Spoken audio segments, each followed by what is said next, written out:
In a corner of the marketplace in Medina, there sat an old blind beggar every day. His hair was unkempt, his clothes were tattered, and his body looked frail. He would beg from passers-by, but there was one thing that made him different from other beggars.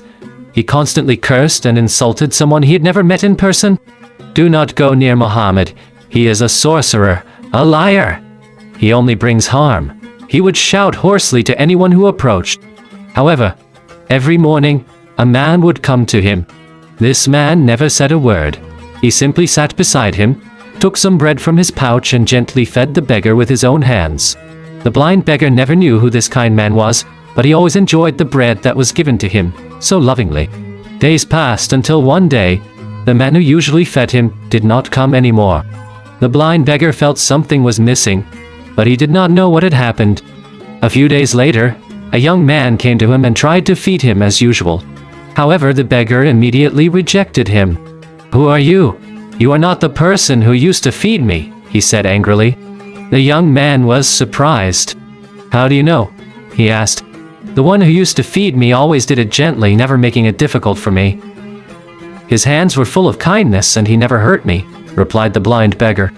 The young man held back his tears and then said, "Know that the person who used to feed you every morning was none other than Muhammad, the messenger of Allah." The blind beggar was stunned.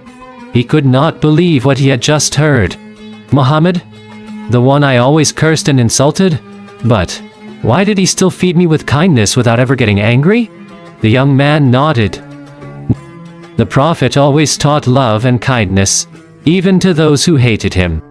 Tears began to flow from the blind beggar's eyes. He sobbed uncontrollably. "Now, I was wrong. I lied about him. I insulted him without ever knowing him, but he still treated me with kindness." With a heart full of regret, the beggar recited the Shahada and embraced Islam. From that day on, he never insulted the Prophet again.